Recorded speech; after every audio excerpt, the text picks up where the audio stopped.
Hey guys, welcome to Jane's Corner. This is our first episode and I'm just so excited to have you here. So I really thought long and hard on what I'll talk about first, and I just thought that this topic was fitting with everything going on right now. Most of us are stuck at home, and even those who are still out there, we appreciate you essential workers. So I just thought let's talk a bit on keeping a positive perspective despite the situation or despite the circumstance, and in it also having a spirit of gratitude. So this realization for me happened, or rather it started last year, but I think it got more detailed on the 1st of January 2020. We had a lunch to celebrate the new year with my family, and during this lunch my sister had an awesome idea where she said, instead of having our personal New Year's resolutions, why don't we come together as a family and have a support group where we tell each other our goals and what we plan on achieving during the year or just in life in general. So everyone there started saying what their goal was, and people had fitness goals, health goals, financial goals. Even the kids had a goal to maintain a certain percentage in the school year. And when it came to me, one of my main goals was living in the moment and being in the now and just enjoying now and worrying less. So the people who are really close to me will know why that is important, but actually not, because most of us deal with issues deep inside that not a lot of people around us know. In fact, I dealt with this and a lot of people didn't know that I was dealing with it. So let me give you guys a little history lesson since we are now becoming a family. I lost my parents at a very young age, and I think that just began a cycle of negativity and, abandonment issues and all of that bad stuff that I dealt with. Don't get me wrong, I had a really supportive family. I love my family. I never needed for anything. I always felt loved, supported, and I really had a good upbringing and life in general. And in hindsight, I let the negative side of things actually affect everything else, and I didn't realize it at the time. And that's what I want to talk about right now.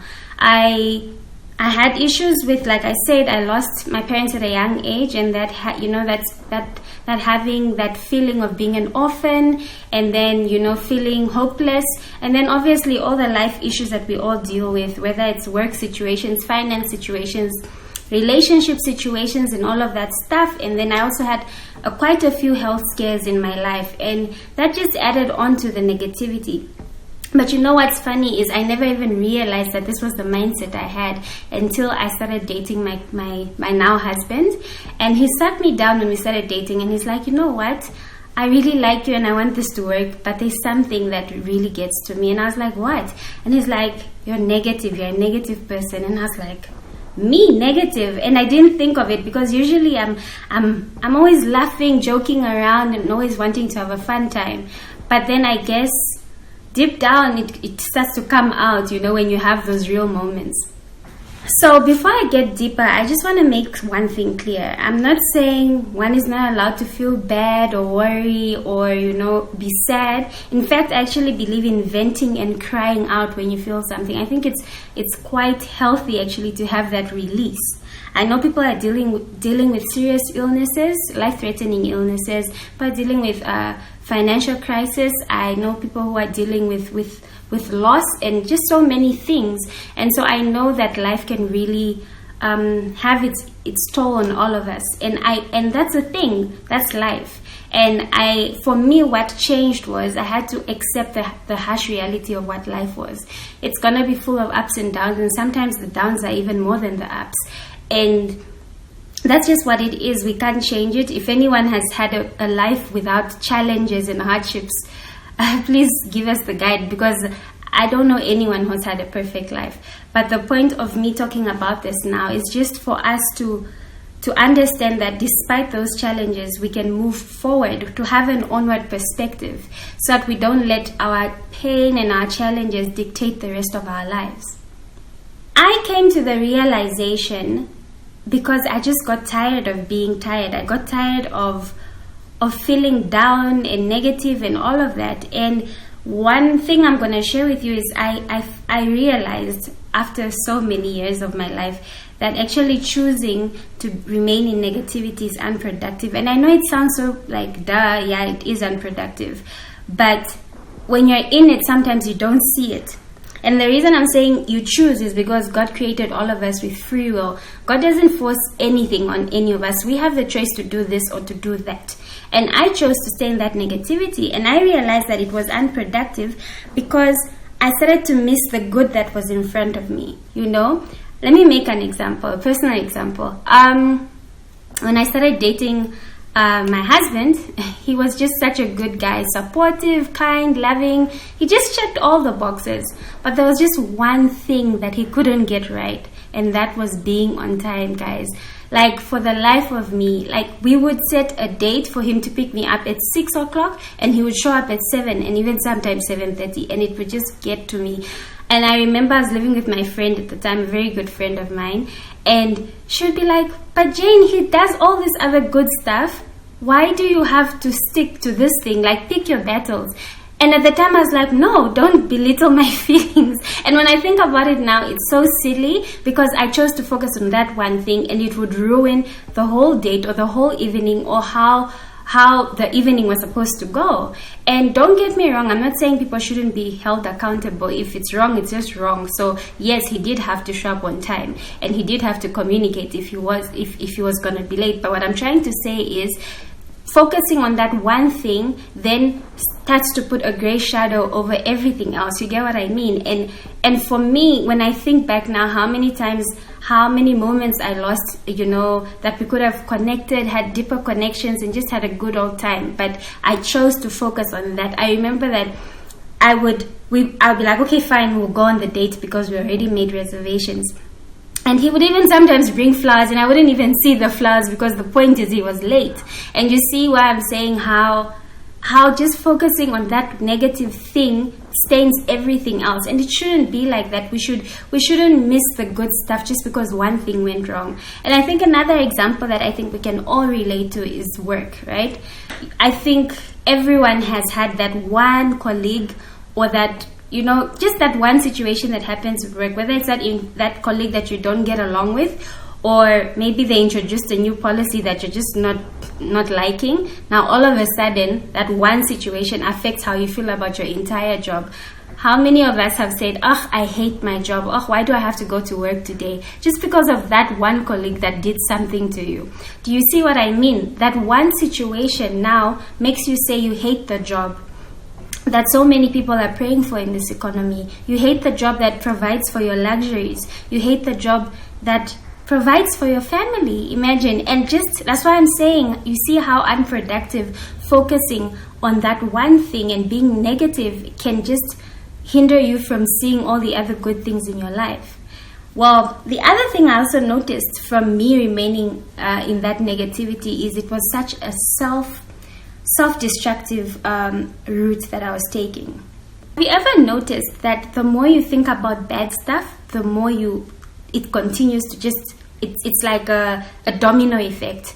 When one bad thing happens, and then you choose to stick in that, and then everything else, your outlook now is bad, is now negative. Now you feel hopeless. You don't even feel motivated. I remember sometimes I'll be like, oh, why do I need to get out of bed? You know, just that feeling of hopelessness, because what you keep feeding your mind and what you continue to invest in, basically, it's basic math. The more bad you put in, the more bad you take out. You know, it's just, it's funny. If you think about it, it's quite obvious. But just think about the things that you spend time and invest in. It's what you get out of it. So why not focus on the good instead of the negative, and then have a better outlook on life? Because really, it's such a self-destructive. It just brings on anxiety. In fact, when you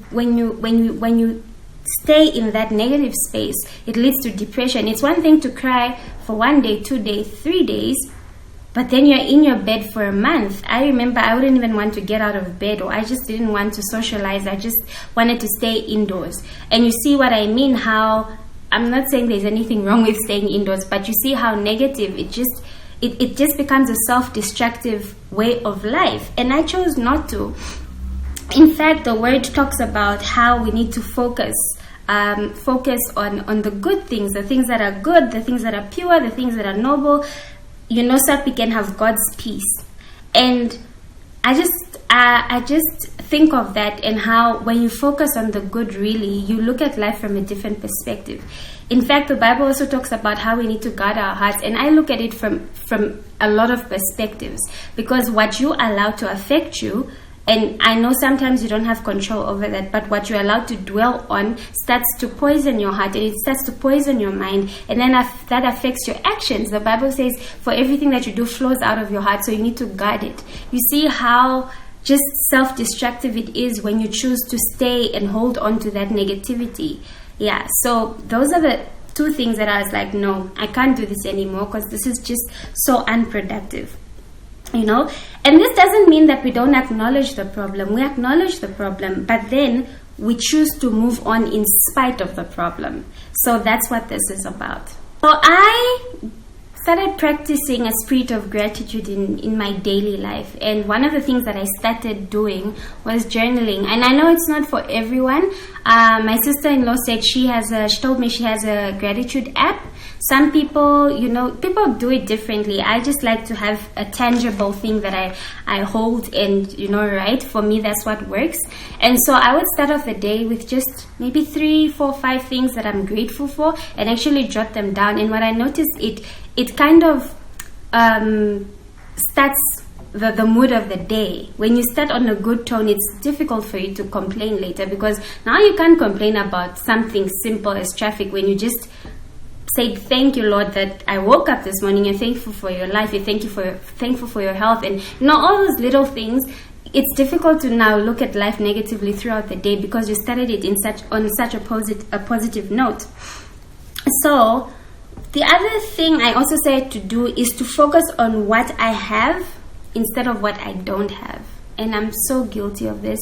And I had a conversation again with my sister-in-law the other day, and I was so ashamed of myself, because I started to realize what self-entitlement I had.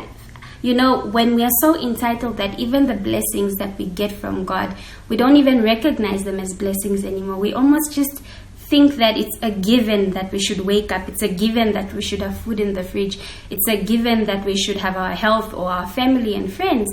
And when I thought about it, I was like, oh, this is such a shameful thing. It's such a shameful thing to carry, where we forget about the things that we have. We forget that it's a privilege, and we forget that it's a blessing. Instead, we focus on the things that we don't have. We were laughing how, sometimes you can have rice and chicken, and you still complain that you don't have tomato sauce. You know what I mean? Like, we always find the things that are not there instead of focusing on the things that are there.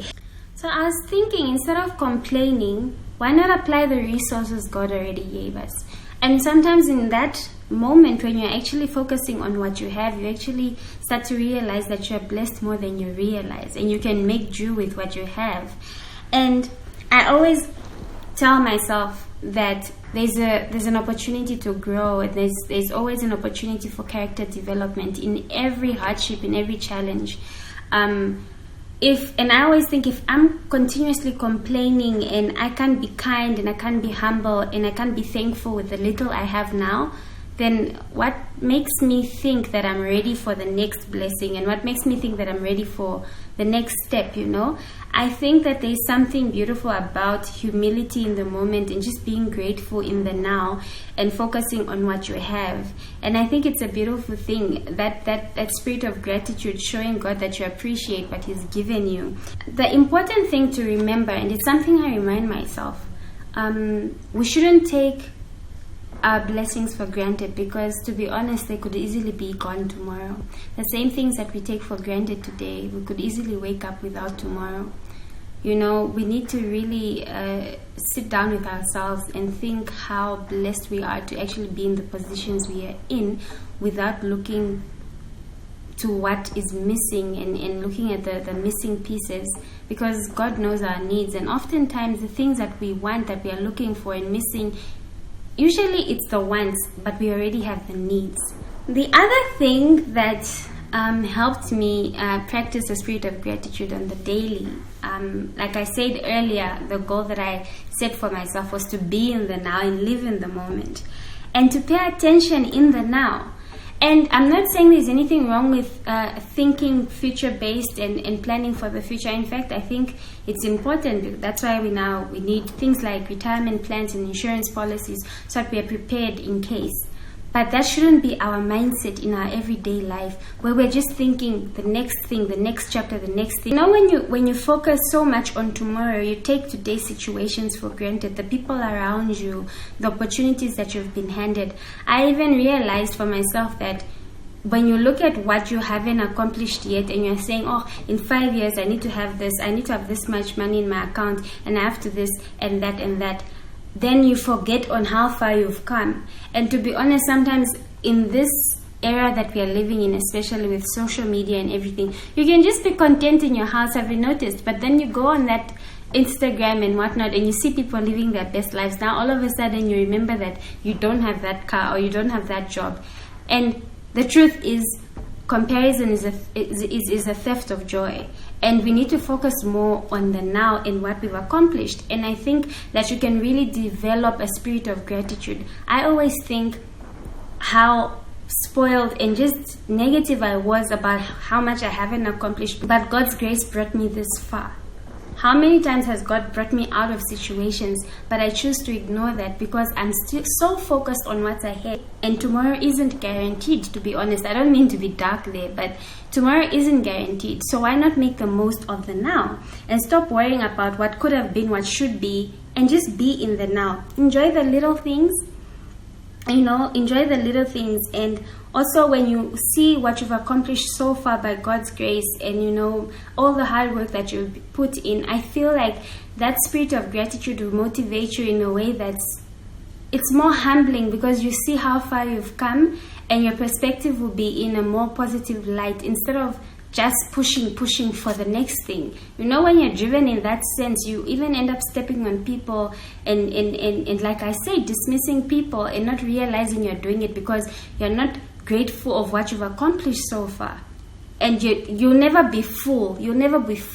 To be honest, you can say, no, I'll be happy when I get that 5 million. But when that 5 million comes, you still want the 6 million. You get what I mean? So let's rather enjoy now, embrace now, and yes, still plan and work hard and have goals in life, but don't dismiss the now. Let's enjoy today. Let's enjoy the people around us today.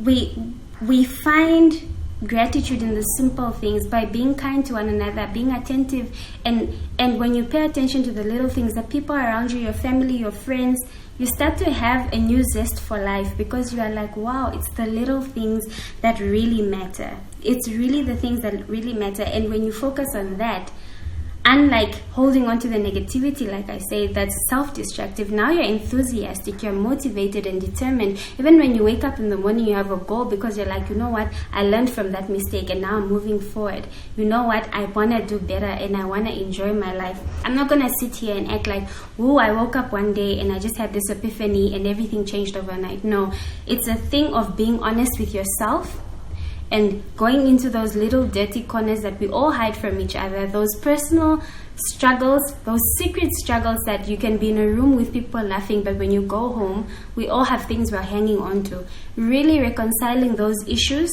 and facing them head on and accepting that this is not the life we want to live anymore, because this is not who we were created to be.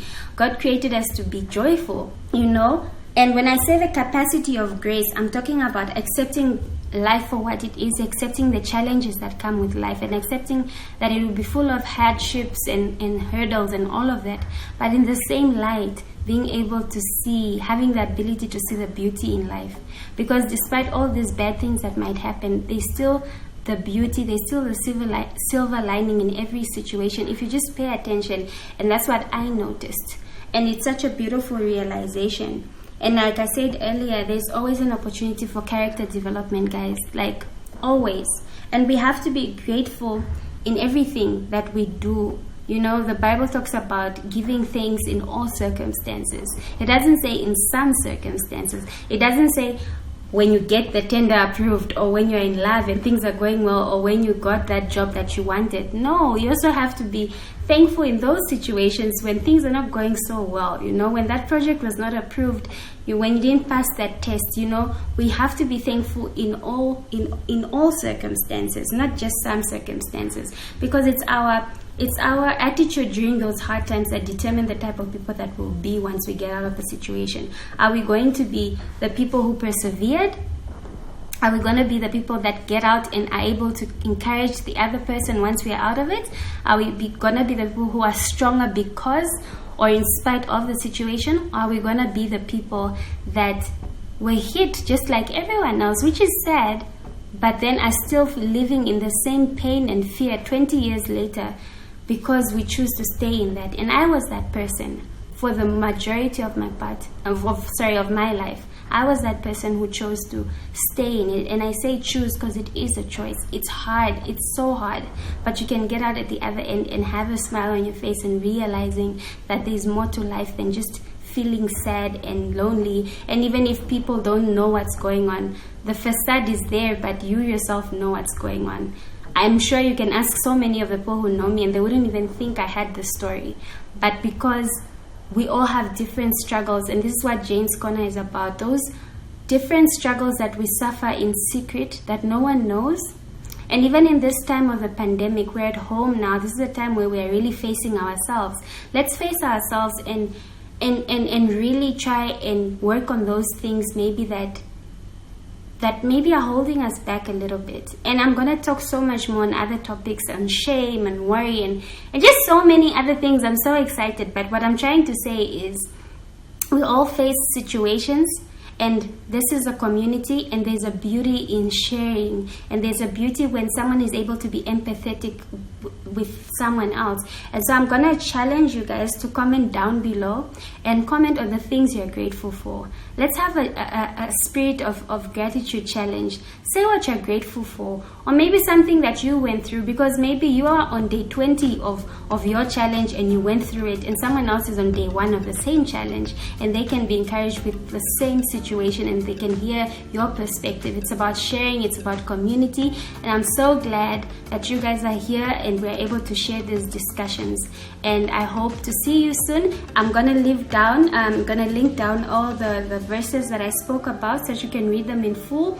And if you want to have a discussion on it more, any life general topic, I'm gonna leave an email address there that you can contact me. Feel free. And yeah, stay blessed, guys. Please like and subscribe. Until next time.